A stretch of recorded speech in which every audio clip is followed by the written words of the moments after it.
หนาวขึ้นสบายดีสบายดีนั่งเข้ากองไผ่พี่น้องเลยเนาะมุกในมะขามควันกุลุกกุ๊กกัวอยู่นี่ล่ะน้องนกหนาวบ่เนาะอาบน้ำนะบ่มื้อนี้อาบแล้วอาบแต่เว้นเอาเนาะมันหนาวเนาะแม่นใส่ดูขึ้นเบิ่งอยู่หั่นเบิ่งอยู่ปึ๊บลุงก็ได้ชื่ออันว่าข้าวผัดเจ้าเคยได้กินบ่ข้าวผัดบ่เคยแม่นบ่เอ้ยแม่นแล้วแม่นี่ก็บ่เคยได้กินฮู้อยู่บ่ข้าวผัดคือหยังโอ้โหได้ยินแต่น้องวาวแล้วข้าวผัดจักมันยังก็วาวบ่เคยเห็นบ่เคยเห็นข้าวผัดจักเทื่อเอามาเบิ่งให้ป้าลุงเบิ่งพี่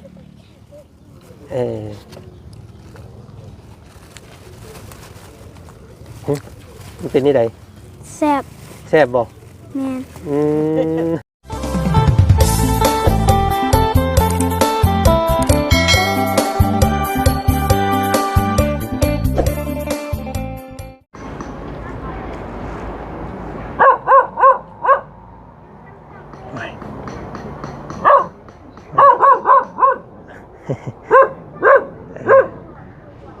เป็นตะย่านขนาดนั้นเลยบอกพี่น้องเลยเนาะมาจนเฮา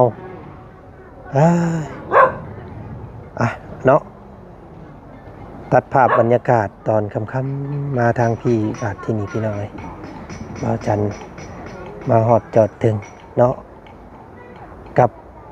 หูปภาพบาทเฮือนซานของน้องนกน้อยพี่น้องเลยน้องนกผู้ที่ว่าเดินเท้าเปล่าเนาะขายหน่อไม้น้ำข้างทางในมือนั้นพี่น้องเลยเนาะก็เฮ็ดให้ทางผู้ใหญ่ใจดี FC ทุกท่านเพิ่นเนาะให้ความสนใจ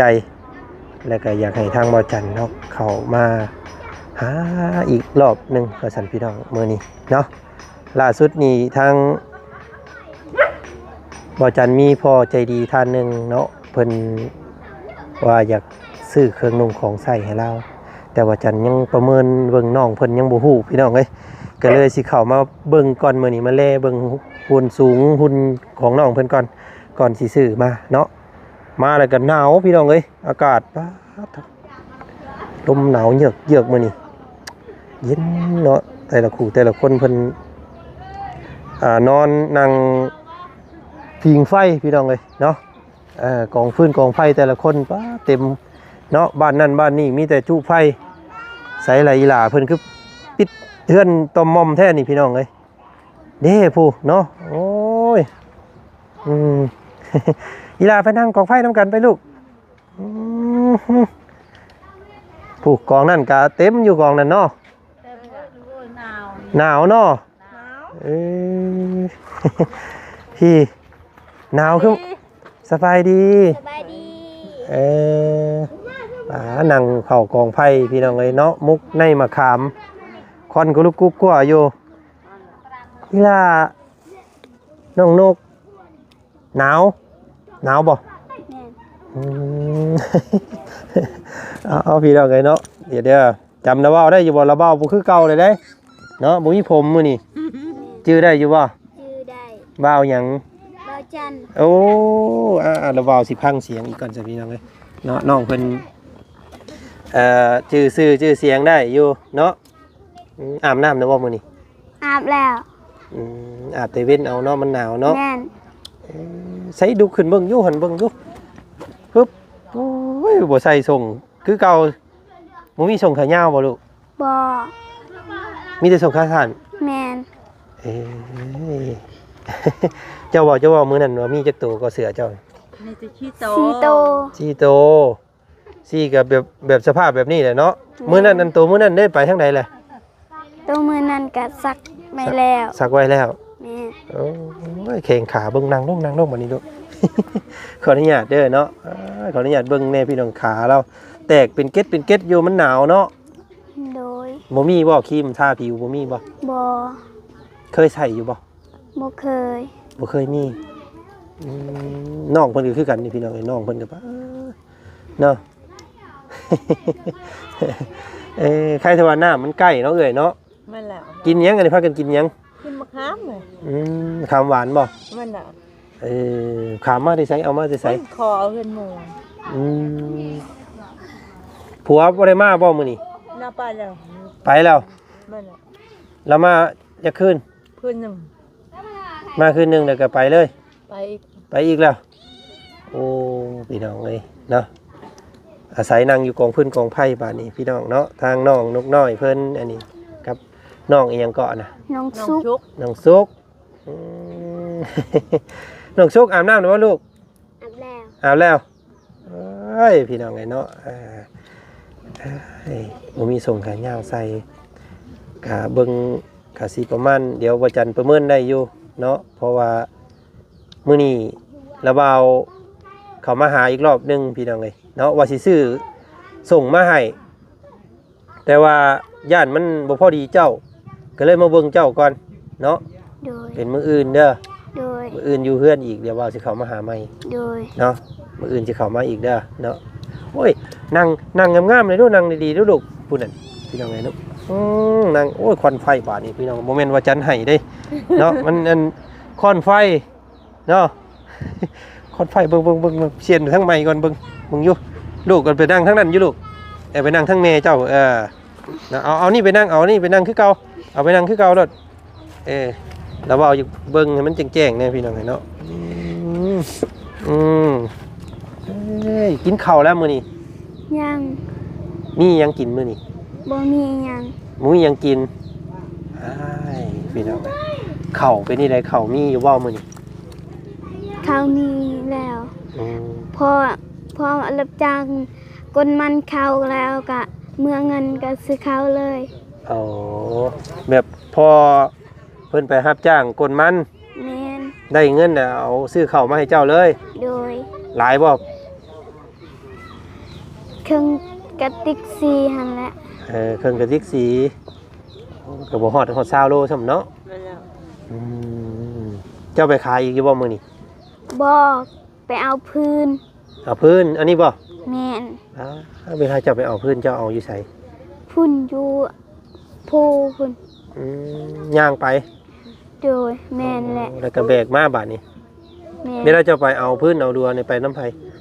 ไปนำหมู หมู ม ก็ไปขายหน่อไม้มื้อนั้นหั่นดิ ผู้น้องแวหั่นบ่ แม่น น้องหยังน้องแวบ่คือน้องหยัง น้องแว พี่น้องเอ้ย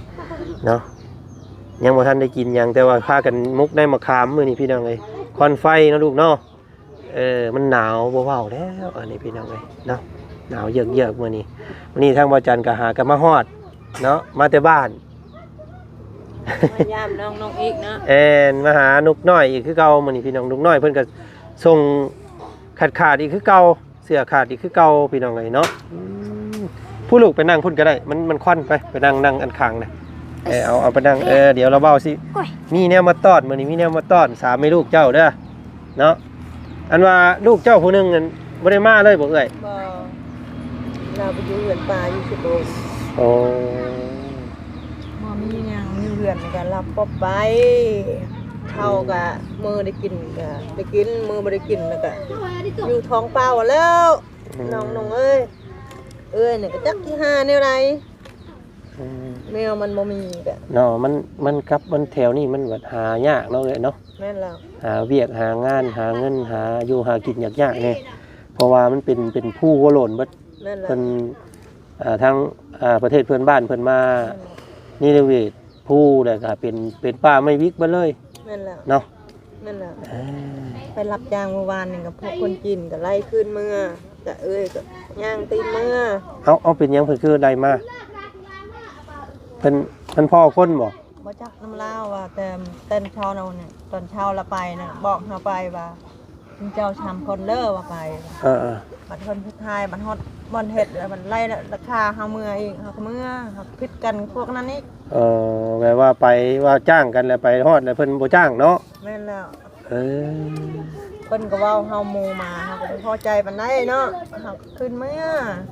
เฮาเป็นคนที่หนึ่งแล้วว่าเฮาเป็นหมู่เป็นหมาเฮาก็บ่มักคือกันเฮาก็เลยให้มาตะปูพุ่นย่างตีนมือ คนจีนบ่ ค คนลาวแต่ว่าเฮ็ดงานพวกคนจีน อ๋อคนลาวแปลว่าเป็นหัวหน้าเนาะ แม่นล่ะ สร้างว่าถ้าพี่น้องเอ้ยพอคนมาลูกเขาก็ย่างมา เนาะ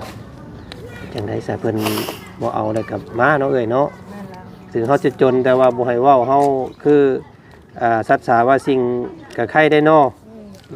ถ้าว่าบ่มักน่ะก็เว้าดีเป็นหยังเนาะว่าเป็นหมู่เป็นหมาเขาบ่แม่นเป็นหมู่เป็นหมาเนาะเขาเป็นคนเนาะ เข้าใจเอ้ยเพิ่นอยู่พี่น้องเอ้ยเนาะพี่น้องเอ้ยคำใดมาเอ้ามื้อนี้เจ้าบอกมื้อนั้นว่าเจ้าอยากเข้าบ่ โดย แล้วว่าบัดมารอบหน้าเจ้าอยากกินหยังอ้ายสิซื้อมาให้ว่าซั่น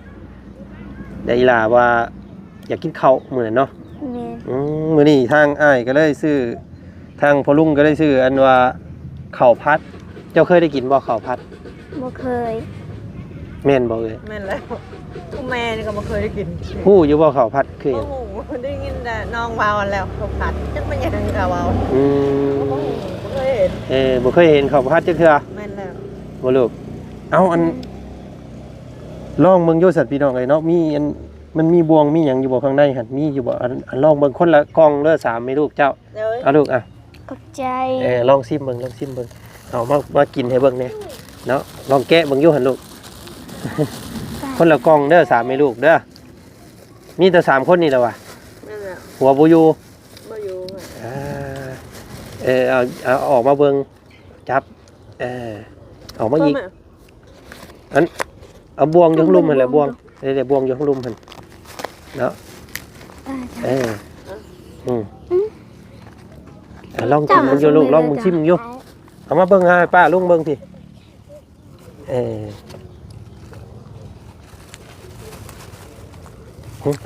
มันเป็นนี่ใด แซ่บ แซ่บบ่ แม่น นั่นอ่ะ ใช่เอ้ยเอามากินมึงอยู่กินให้เบิ่งแน่ เอ้ยบ่ทันจะกินจังได๋เพิ่นจะกินเอง เอาบ่เคยลองน้ำน้องก่อนก็ได้เอาลองอันน้ำลูกเบิ่งอยู่หั่น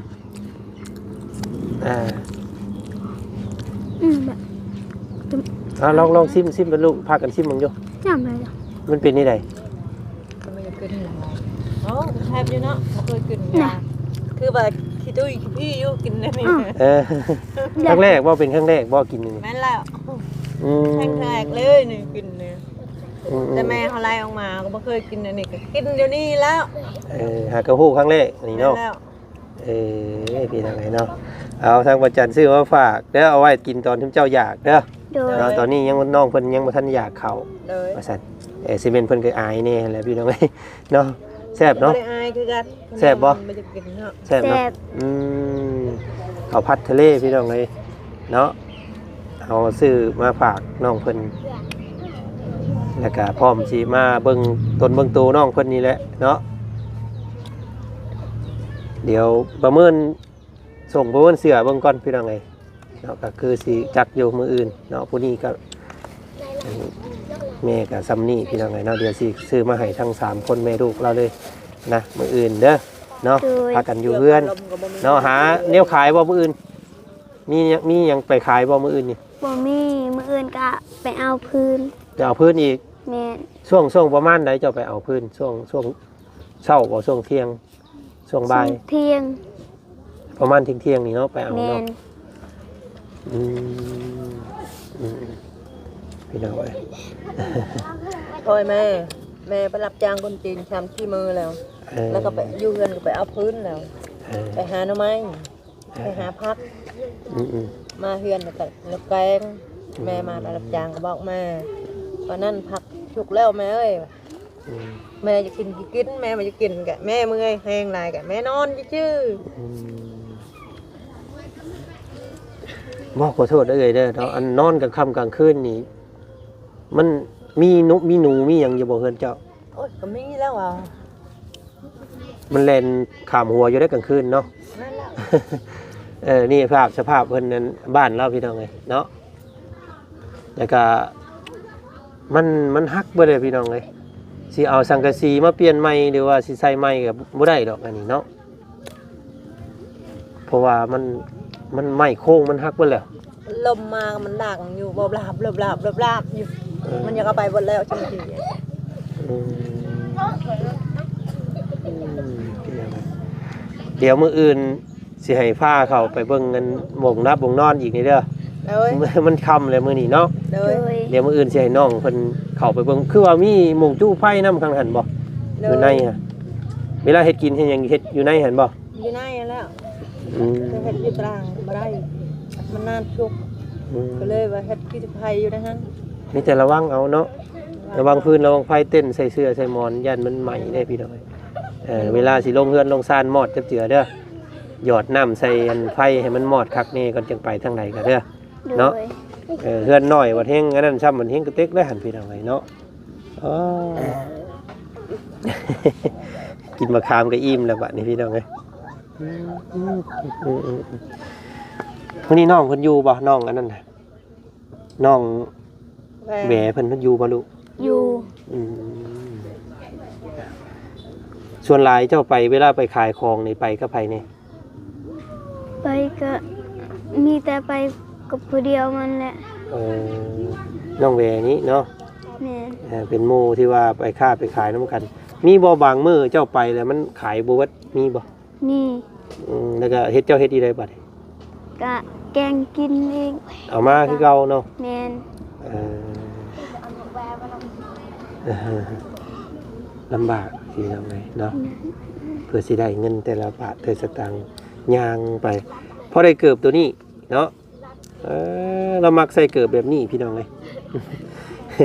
เจ้าก็ขาดเลยเจ้าจะขี่ฮอดมือใดเลยเกิบแล้วก็ได้เนาะพี่น้องเลยเพิ่นเอาเงินให้มื้อนั้นก็บ่ซื้อซ้ำไปซื้อข้าวเราว่ะเนาะเพราะว่าข้าวมันสำคัญกว่าเนาะ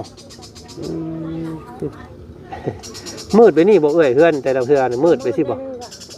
กลางคืนมากับมืดไปนี่ มืดบัดนี้ นอนเลยบัดนี้ น้อง อีหล่าเวลาเจ้านอนจักโมงเจ้าเข้านอนจักโมง 8 โมง 8 โมงนี่เข้านอนเลย แม่น เพื่อนมันต่ำพี่น้องไงเนาะหมูมากันเต้นขึ้นได้อันนี้เนาะเอ้ยเนาะเวลานั่งมันโมมี่บ่เอ้ยไม่ไผ่ไม่ยังไปแบกมาซับใส่ไม่โมมี่บ่ เก็บกิบตัดเอาอยู่ไสมันมีเฮ็ดแล้ว มันบ่มีสิไปชื่อเอาไม้เขาก็บ่มีเงินเนาะไปหาชื่อเขากินก็พอแห้งแล้ว ว่ามันไม่แถวนี้มันก็อยากหายากเนาะมันไก่ปลา นั่นแหละ แถวใกล้นี่ว่ามันเป็นของหมูเนาะ นั่นแหละ หมูกะหวงพี่น้องเลยมันโดดสัมปปีบาทอ้าย ใครอยู่จูไผ่พิงเนาะมันหนาวก็ได้พิงไผ่เอาก่อนให้ลูกเด้อ โดย เดี๋ยวมื้อหน้าเราว่าสิซื้อเสื้อผ้ามาให้ใหม่เนาะโอ้ยผิวก็แตกคักแตกแน่ไปป้าก็แบบสิบ่ได้ใส่ฉายาวบ่ บ่ สินเด้มีบ่สิน มีตัวหนึง มีตัวหนึงพอมาแต่ละรอบก็เห็นแต่ส่งสั้นๆนี่เนาะ เลย เอ้ยเพิ่นก็มีแต่ตัวเดียวเนี่ยอันว่าอันเสื้อกันยาว ไปปลากับตัวนี้นะอยู่เรือนกับตัวนี้นะมันบ่มีเด้ พี่น้องอยู่พุ่นบ่ได้เมื่อเยี่ยมเพิ่นจักเทื่อบ่ บ่ ตั้งแต่มา บ่มีเงินค้ำแม่ก็เฒ่าแล้วไปไทยบ่ได้ แม่ก็คนเป็นคนทุกข์ยากคือกันยักเราอยู่ไปยังบ่มีข้าวกินกับหมูในเวลายาลาย แต่ว่าบ่ได้เมื่อเนาะ บ่ บ่มีเงินเมื่อ แม่นน่ะ แล้วก็คือสิกินฮอดถึงเจ้าอยู่เลยเนาะ ขนาดอยู่ คือบ่มื้อเยี่ยมแล้วเนี่ยพี่น้องไอ้เนาะ เดือนก็บ่มีเงิน มันไกลเนาะเพื่อสิลงไปฮอดสวรรค์แล้วสิไปเมืองไสบุรีอีกพี่น้องเอ้ยบ้านหยังเกาะเจ้าว่ามื้อน่ะ บ้านห้วยทอง บ้านห้วยทอง นั่นแหละ เมืองไสบุรีมันอยู่ มันอยู่ทางกุเซบางไผ โอ้มันห้วยทองทางไปทางเวียงพุ่นเนาะ เลย ไกลได้พี่น้องไอ้แม่นความเล่าแหละเนาะอยู่กับลูก2คนเนาะเพิ่งโดนผัวมาเทื่อนึงเพิ่นมารอบนี้มาจากมื้อเอ้ย คืนหนึงมื้อหนึง โอ้มาพอให้กินฮอดเนาะ พอได้กอดแล้วก็จากไป เอ้ยนอนอยู่น้ำเพิ่นพู้นแล้วเนาะนอนอยู่ป่าอ้อยป่ามันน้ำเพิ่นพู้นแล้วเพิ่นจ้างก็เฮ็ดพี่น้องเลยมืดซ้ำบาดนี่โอ้ยมืดเข้าพี่น้องอันนี้บ่เห็นดังเลยเพื่อนเราก็ได้บ่ได้มีไฟใต้อหย่างบ่มีเลยบ่จกหูจกตากันแล้วอันนี้นอนก็ได้จังได๋สบายนี่พี่น้องเอ้ยเอ้าอย่างนั่งดินน้ำเจ้าเฮิงอยู่แต่ละเบาสิไปทางอื่นก่อนเด้อ โดย จะพากันรับกันนอนเด้อมื้อนี้เด้อ โดย ระวังงูระวังเงี้ยวเด้อเนาะมีบ่อันบางเทื่อขี้เข็บตอด มีอยู่ โอ้ มันนั่งกับมันครอบครัวเฮานั่นช่องเทื่อมัน ขี้เข็บบ่ แม่นแล้ว ป้ามันหกเลยพี่น้องเนาะมันมีแต่งาไม้งาตอกเฮือนน่ะมันหลดมันขึ้นง่ายยิ่งมันเฮือนต่ำเนาะ แม่นแล้ว อันตราย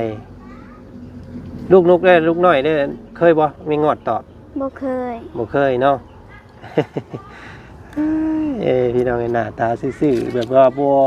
ได้ตื่นอกตื่นใจเนาะแบบนี้ตลอดพี่น้องสีหน้าตาเราดีใจกับแบบนี้เนาะพากันกินเด้อมื้อแรงเด้อ โดย 3 อันคนละกล่องคือสิอิ่มอยู่ดอกเนาะ ไอ้อยู่ แซ่บพี่น้องเพิ่นบ่เคยกินจักเทื่อเนาะ เพิ่นสดคำนึงเมื่อกี้นี่แซ่บเราอ่ะมื้อหน้าเดี๋ยวเราว่าซื้อมาฝากใหม่อีกเด้อ โดย เดี๋ยวจักหน่อยสิมีทางเบาบุญเพิ่นเข้ามาหาเนาะเบาผู้ที่มาหาเจ้ามื้อนั้นเดี๋ยวเพิ่นสิมีอีสังมาต้อนเดี๋ยวระวังเฮือนฮักเด้อเนาะไฟก็บ่มีมืดซ้ำเฮ็ดได้บาดนี่พี่น้องเอ้ยเพิ่นสิมอบมื้อนี้บ่หรือว่าจังใดเดี๋ยวติดตามเบิ่งเนาะเป็นของนักพี่น้องเอ้ยเนาะเอามื้อนี้ไปป้าก่อนเดี๋ยวสิมาหาใหม่เด้อมื้ออื่นเด้อ โดย เนาะสบายดี สบายดี สบายดี สบายดี พี่น้องเลยมืดเข้าแล้วโอ้ยบ่เห็นหน้าเราเลยพี่น้องเลยเนาะเอาอันก่อนระเบาเอานี่ขึ้นนี่ได้ดูกันจุไฟจุรถเนาะไม่พี่น้องเลยสังกะสีตัวนี้มื้อนั้นคือยังทันฮักเอ้ยมื้อนี้มันฮักลงเลยเนาะ แล้วลมมาใบเนาะ โอ้ยามฝนปีนี้ยันบ่รอดอยู่เด้อเฮือนเรานี่พี่น้องเลยเนาะ มุ่งพยางไอ้ยางคนกินชื่อเอาพยางมามุ่งเอามันดอกว่าแล้วเฮือนก็ได้เอามืดเข้าบ่เห็นหูเห็นตาไปนี่น้องเอ้ยบาดนี้เนาะเอาพบกันใหม่คลิปหน้าแล้วกันมื้อนี้มาเบิ่งส่วนสูงของน้องเพิ่นเนาะก็สิประมาณซ้ำกันกับน้องกับเอื้อยเพิ่นน้อยใหญ่ไข่เป็ดไข่ไก่เดี๋ยวมื้ออื่นสิซื้อมาฝากส่งเสื้อให้น้องเพิ่นแล้วกันพี่น้องเนาะเอามื้อนี้ไปก่อนพี่น้องเนาะทักทายสบายดีบรรยากาศตอนค่ำมืดเข้าบ่เห็นหยังแล้วพี่น้องเอ้ยเจอกันใหม่เด้อเนาะสบายดีสวัสดีพ่อแม่พี่น้องทุกคนไป